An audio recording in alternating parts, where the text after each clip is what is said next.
So if you remember from our survey, those of you who were in the meeting Monday, one of the questions I asked was how much TV do students in Mr. Benak's class watch a day?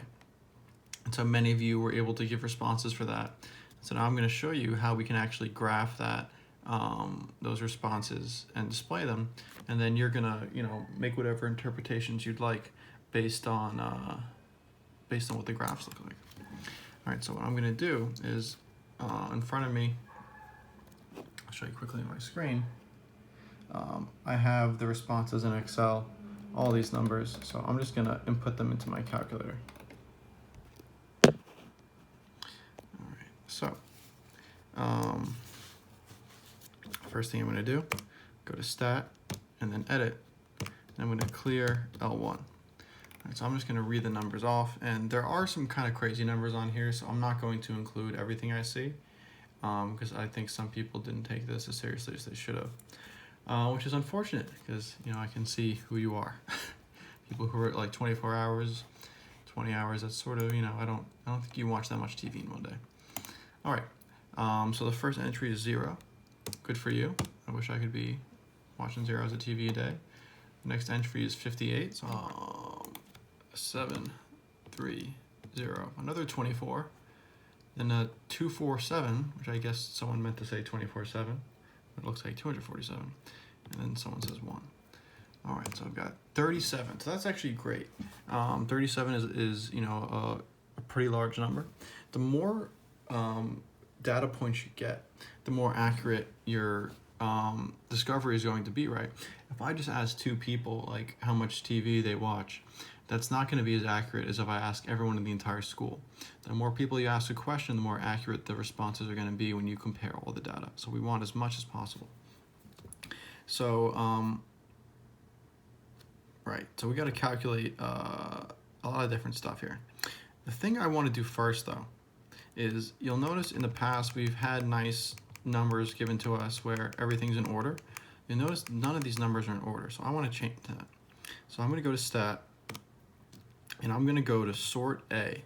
That means sort ascending. Ascending, like you ascend up a flight of stairs, you descend down a flight of stairs. So Sort A means to sort in ascending order. Sort D means to sort in descending order. So I want to see it from least to greatest. So I'm going to sort A, and then I want to do list 1. All right, and then it's done. So it's done it for me. So I can go to the list now, and I can see it's got it all in a very nice order.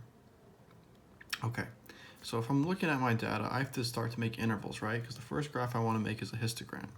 And when we make a histogram, we need to have those, our chart. Let me see, where's my straight edges? We need to make our chart where one column is for intervals and one column is for frequency.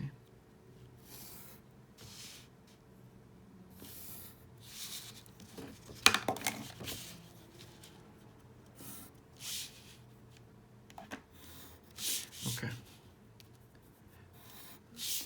So again, this is a one variable statistic, meaning that there's only really one thing I'm measuring here. We don't really consider frequency a variable because it's not being affected, it's not dependent or independent, right? So we've only got hours of TV. So if I'm looking, I'm going from like 1 to 2, 3, all the way up to 12. So this isn't going very high up, so I can make my intervals pretty small. So let's do 0 to 1.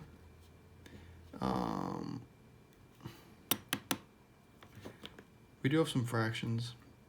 Let's do 0 to 1, 2 to 3, 4 to 5, 6 to 7, 8 to 9, 10 to 11, and 11 to 12. All right, great. So, yeah, great. So I'm going to go back to my graph, my calculator now, my graphing calculator. And good, I'm going to see how much. So between 0 and 1, including 1, I've got 1, 2, 3, 4, 5, 6, 7, 8, 9, 10. So 10. That's a very large frequency for 0 to 1. Good for you guys. being healthy. I'm probably watching a little bit more TV than that a day. All right, 2 to 3. Let's go. 1, 2, 3, 4, 5, 6, 7, 8, 9, 10, 11, 12, 13, 14, 15, 16, 17, 18. So the 18th one was a 4, so I'm going to go back down. That was just 17. It's a lot. All right, now 4 to 5. 1, 2, 3. So that was just 3 entries for 4 and 5. All right, 1, 2, 3. So only 3 for this one as well. 1, 2. And then for 10, just 1. And then 12, just 1 as well. All right. So let's take a look at what this is going to look like when we put it on a graph.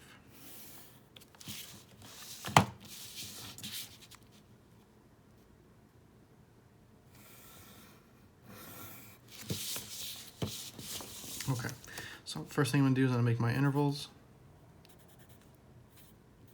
I should really make them equally spaced out, so I'm going to make them each like ½ an inch. So good thing I have a ruler.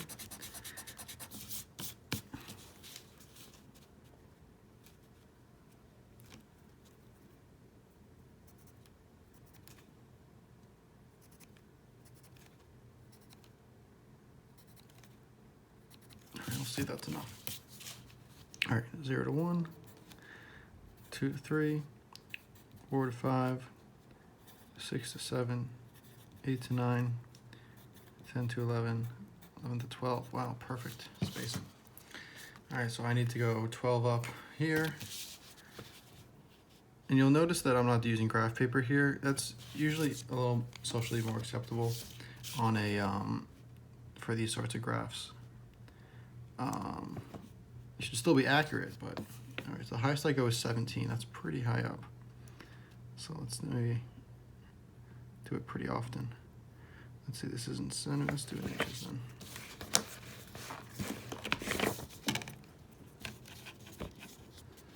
Okay, let's do every 4 of these, every 1/4 inch.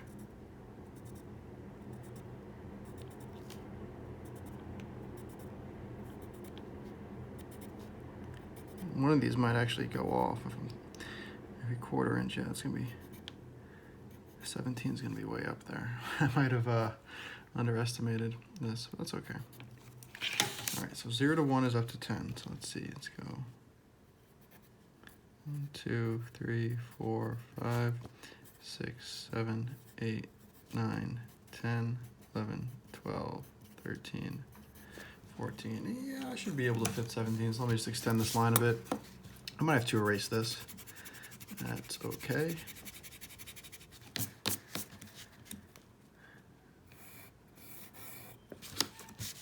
All right, let's just continue by 1/4 inches the rest of the way. That'll be 15, 16, and that'll be all the way up to 17. Good. All right. Actually, it looks like I made a mistake. All right, you see that? I think I thought this was like a little hash mark there. It's really not. Hey, it's okay to make mistakes. 1, 2, 3, 4, 5, 6, 7, 8, 9, 10, 11, 12, 13, 14, 15, 16, an extra 1/4 inch. 17. Great. All right, so my first interval is a frequency of 10. So we're going up like that.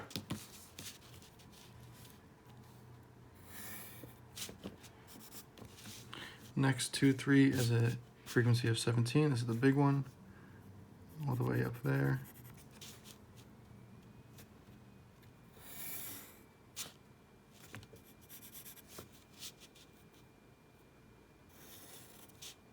I probably went a little bit too far over. It's okay. Not a huge deal. All right, next we got 3. quickly sketch that one.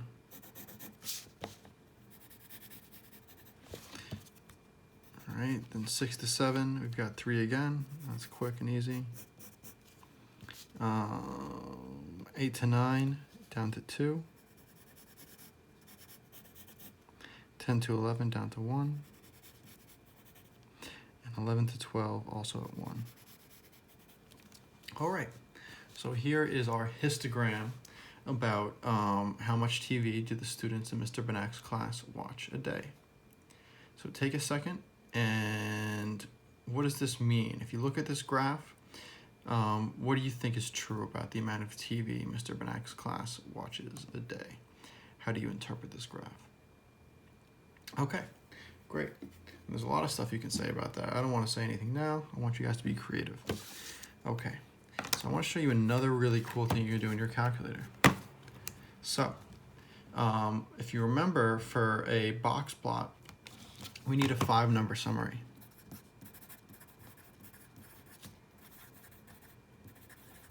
If you remember, a 5-number summary is just the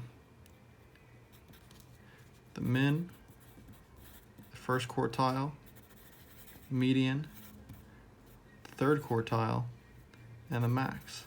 Now I could write out all these numbers, right? 37 numbers, and then start crossing stuff out. That would take a lot of time. And we have calculators, so why waste time? So what we're gonna do is you're gonna go to stat now, and then you're gonna go to calc and do 1 var stat again. All right. Now you'll see, first they give us the mean, which I'm just gonna write down because it's interesting. It's not gonna be used at all for our box plot, but it is sort of good to write and notice 3.22 hours a day. All right. Next thing I'm gonna do is I'm gonna scroll down. See how there's a down arrow there? That means that I can press the down arrow and see more values. So the first thing you're gonna see is 0, 1, 2, 4.5, and 12. The min, first quartile, median, third quartile, and max. So we love it when our calculator. Sorry about that. My phone ran out of space, so good thing I caught it though. I only made this little number line. I just set it so that it started at 0 and went to 12, because as you can see, the hours of TV goes from 0 to 12. And then I just marked off every centimeter with a little hash mark so that they're all evenly spaced out. Okay, so right, I need my 5-number summary now. So I'm just gonna copy it from my calculator. The min is 0, Q1, 1, median is 2, Q3 is 4.5, and my max is 12. Okay, so I'm gonna put my min at 0, Q1 at 1, median at 2, Q3 at 4.5, and max at 12.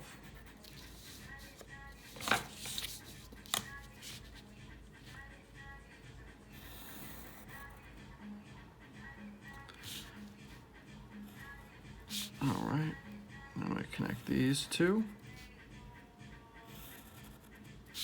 Great, and then I've got my box plot. So it looks, a little bit different than the histogram.